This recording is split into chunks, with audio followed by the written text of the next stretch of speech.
Hi, I'm Ralph and welcome to my kitchen. Today I have a recipe that everyone should enjoy, but busy families especially should appreciate.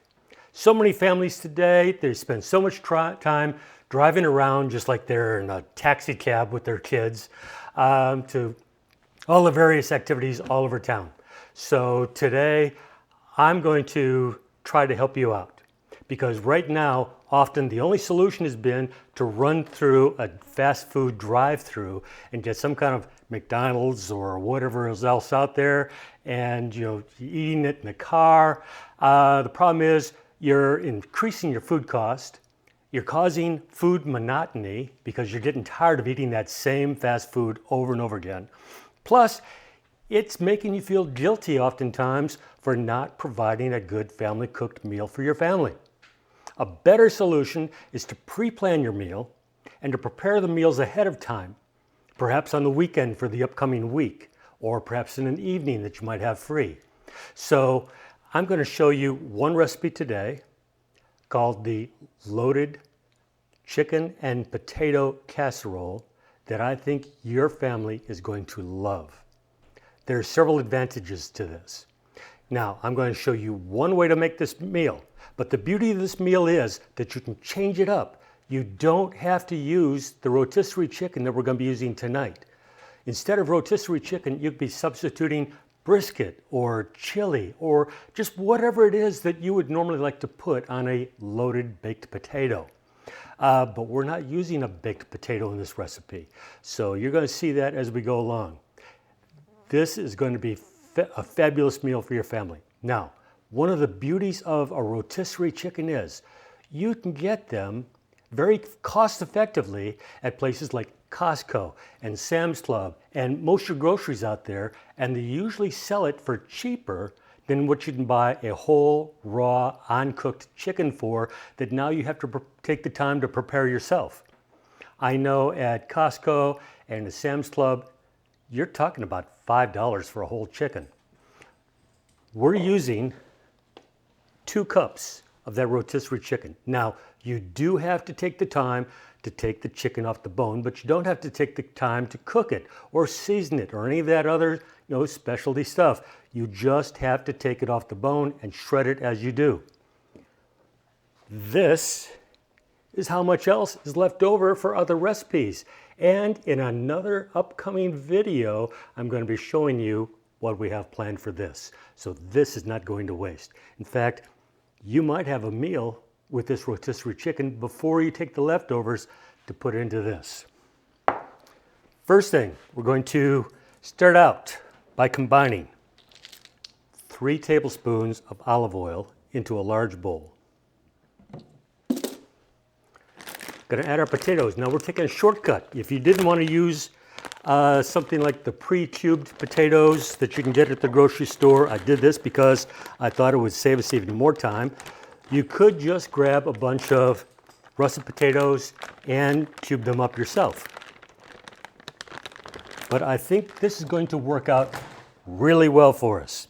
Now, in addition to that, we're going to be adding 1 tablespoon of garlic powder, 1/2 tablespoon of onion powder. Going to be using 1 teaspoon of paprika. We're going to be adding some pepper, some kosher salt.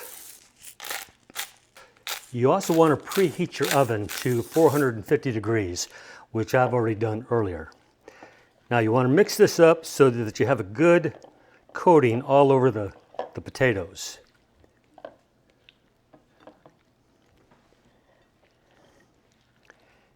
And it gets that oil that I started out putting in there first all over the potatoes as well, which helps all the other ingredients stick to them. Now we're going to take that. I've already pre-greased a cookie sheet that I'm going to spread this out on. Spread that all across the cookie sheet.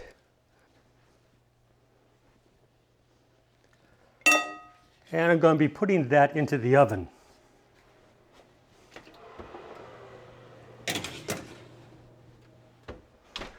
We're going to set the timer for about 25 minutes.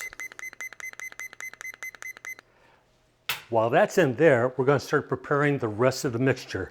And we get to just go ahead and use the same bowl. We're not messing up a whole lot of different bowls with this. So with that, we've got our chicken. 2 cups of the shredded chicken. To that, we're adding 1 cup of water.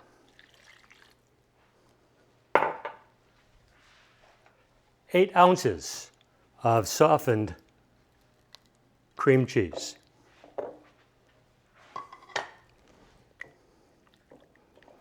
And about half of this, maybe a little bit better than half of the mixture of shredded cheese. Now this is an 8-ounce bag. I'm leaving a little bit in there because when we're done, we're going to want to be coating the top of the containers with this. Now this is going to have all your traditional elements of a loaded baked potato without the baked potato. It'd be great for making one for tonight, one for later in the week. You can freeze them up. You don't have to use it next week. You could use it a month from now. You could have one that you take to a friend. Take one to the church potluck. Now, when those potatoes are done and they come out of the oven, that mixture is going to be put back into this bowl, mixed up with this mixture, and then put into the 2 dishes. Now, this is already looking pretty good and mixed up. So with that, we're going to cause a pause in our video for just a moment while we wait for the potatoes to finish baking. So I will see you in a moment. Hi, welcome back to my kitchen. The oven is about ready for us to pull out the potato mixture, and we're in the final stretch. Right now, we're going to be mixing the potatoes in with the mixture that we made up a little bit earlier.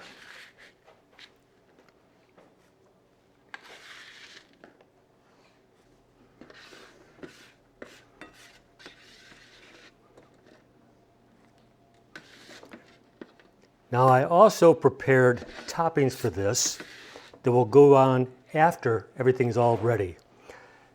Just like a regular baked potato, I crisped up 3 strips of bacon that I then broke into pieces. So I've got those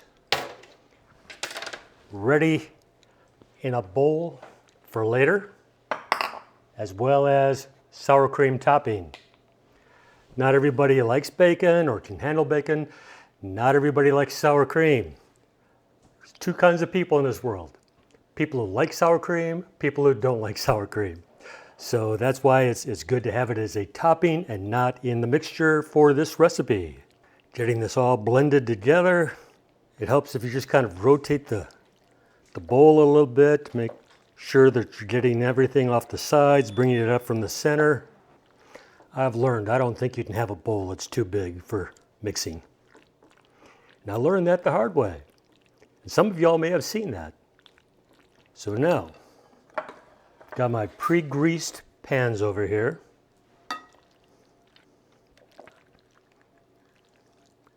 Got the one for now, the one for later. And of course, if you have a big family, you can just put it together and say a 9 by 12 pan.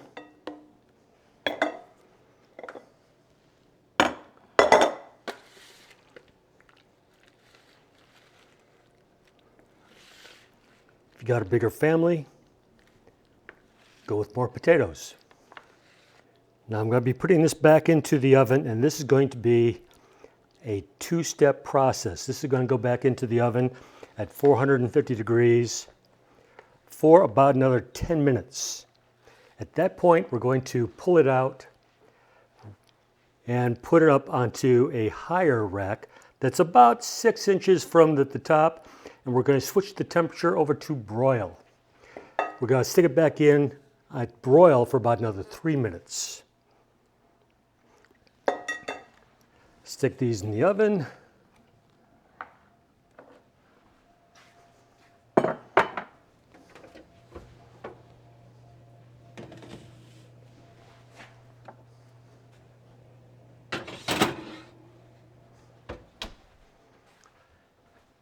And we will be back in about 10 minutes. Now it's time to switch it over to the broiler. So I'm going to go ahead and change that. Oh, cancel, broil. And we move them up to that top shelf that's about 6 inches away from the top.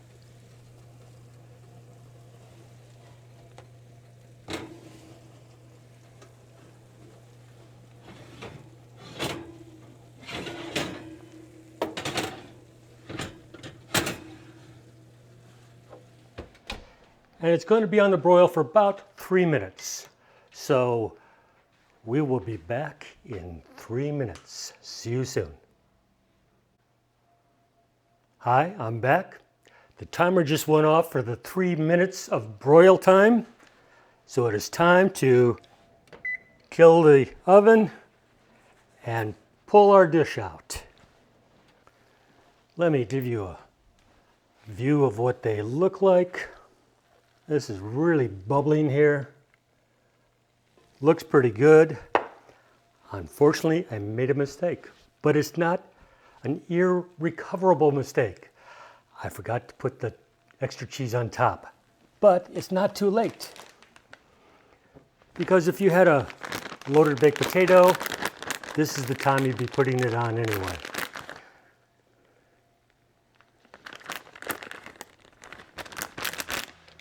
Now, we're going to cut into one of these, and as I mentioned, I've got some bacon, I've got some sour cream, and we're going to do a little taste test.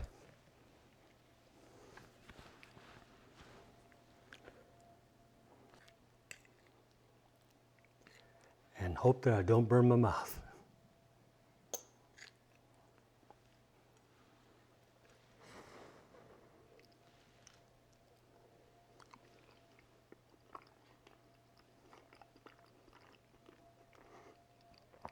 That is really very good. Very good. If you enjoyed the video, press the like button down below, please. You'll find the recipe and the directions in the directions section down below the video. Consider subscribing, and if you'd like to check out more recipes and access to more videos, I also have a website, ralphknowsfood.com, and we've got some terrific restaurant reviews there, as well as the other access to videos and recipes there. And I hope you love it. Hope you come back next week. This is Ralph. Thanks for being in my kitchen.